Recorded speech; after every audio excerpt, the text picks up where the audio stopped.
여러분 주변에 이런 사람 있지 않나요? 주식 투자 3개월 만에 나는 워렌 버핏보다 낫다고 말하는 사람. 유튜브 영상 몇 개 보고 의사에게 진단을 가르치려는 환자. SNS에서 모든 분야의 전문가처럼 의견을 쏟아내는 사람들. 놀랍게도 연구에 따르면 하위 25%의 실력을 가진 사람들이 자신을 상위 40%로 평가합니다. 반면 진짜 전문가들은 자신의 능력을 과소평가하죠. 왜 무능한 사람일수록 자신감이 넘치고 유능한 사람은 오히려 겸손할까요?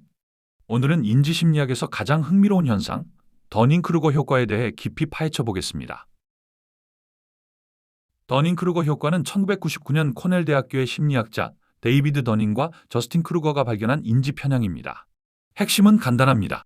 능력이 부족한 사람은 자신의 무능함을 인식할 능력조차 부족하다는 것이죠. 이것을 이중의 저주라고 부릅니다. 첫 번째 저주는 실력이 부족한 것이고 두 번째 저주는 그 부족함을 알아챌 메타인지 능력마저 없다는 겁니다. 쉽게 말해 무엇을 모르는지조차 모르는 상태입니다. 반대로 전문가들은 자신이 아는 것과 모르는 것의 경계를 명확히 알기 때문에 오히려 겸손해집니다. 그들은 해당 분야가 얼마나 깊고 복잡한지 알기에 자신의 한계를 인정하는 거죠. 더닝과 크루거의 원조 실험을 살펴보겠습니다. 그들은 코넬 대학생들에게 논리적 추론, 문법, 유머 감각 테스트를 실시했습니다. 그리고 자신의 점수를 예측하게 했죠. 결과는 충격적이었습니다. 실제로 하위 12%에 속한 학생들은 자신이 상위 38%에 해당한다고 예측했습니다. 무려 자신의 실력을 3배 이상 과대평가한 겁니다. 반면 상위 25%의 학생들은 자신을 실제보다 낮게 평가했습니다. 더 흥미로운 건 하위권 학생들에게 다른 학생들의 답안을 보여줬을 때도 자기 평가를 수정하지 않았다는 점입니다. 그들은 다른 사람의 뛰어난 답안을 보고도 그것이 왜 더 나은지 판단할 능력이 없었던 거죠. 더닝크루거 효과를 그래프로 표현하면 매우 흥미로운 곡선이 나타납니다. 가로축은 실제 능력, 세로축은 자신감입니다. 완전 초보자는 자신감이 낮습니다. 아무것도 모른다는 걸 아니까요? 하지만 조금 배우기 시작하면 자신감이 급격히 치솟습니다. 이 지점을 우매함의 봉우리라고 부릅니다. 약간의 지식이 엄청난 자신감을 만들어내는 위험한 구간이죠. 이후 더 배우면서 자신감은 급격히 떨어집니다. 이곳이 절망의 계곡입니다. 배우면 배울수록 자신이 얼마나 무지했는지 깨닫게 되거든요. 하지만 여기서 포기하지 않고 계속 정진하면 실력과 자신감이 함께 천천히 올라가는 깨달음의 비탈길에 도달합니다. 진정한 전문가는 여기에 있습니다. 더닝크루거 효과는 수많은 후속 연구로 검증되었습니다. 2008년 연구에서는 사냥꾼들에게 총기 안전 지식 테스트를 실시했습니다. 가장 낮은 점수를 받은 그룹이 자신의 지식을 가장 높게 평가했죠. 의료 분야 연구도 있습니다. 의대 학생들 중 성적이 낮은 학생들이 자신의 진단 능력을 가장 높게 평가했습니다.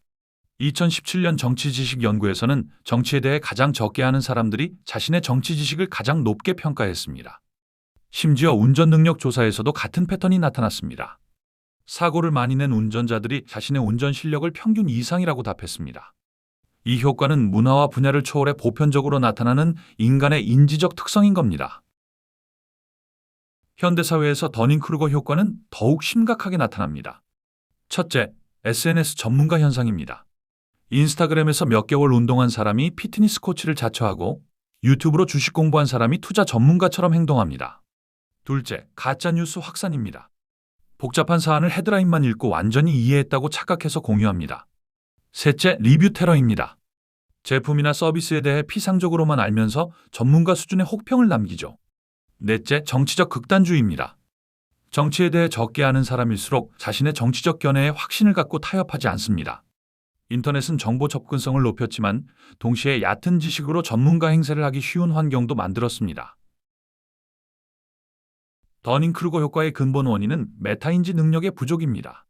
메타인지란 생각에 대한 생각, 즉 자신의 인지 과정을 객관적으로 바라보는 능력입니다. 무언가를 잘 하려면 두 가지 능력이 필요합니다. 첫째는 그 일 자체를 수행하는 능력이고 둘째는 수행 결과를 평가하는 능력입니다. 문제는 이 두 능력이 같은 지식 기반을 공유한다는 점입니다. 예를 들어 체스를 못 두는 사람은 자신의 수가 왜 나쁜지도 모릅니다. 좋은 수와 나쁜 수를 구별하는 능력이 곧 체스 실력이니까요. 이것이 바로 이중의 저주입니다. 실력이 부족하면 자신의 부족함을 알아챌 능력도 함께 부족해지는 거죠. 반면 전문가는 정확히 무엇을 알고 무엇을 모르는지 파악할 수 있습니다. 사실 더닝크루거 효과는 현대에 발견되었지만 그 통찰은 오래전부터 있었습니다. 고대 그리스 철학자 소크라테스는 나는 내가 모른다는 것을 안다라고 말했습니다. 진정한 지혜의 시작은 자신의 무지를 인정하는 것이라는 뜻이죠. 찰스 다윈은 무지는 지식보다 더 자주 확신을 낳는다고 했습니다.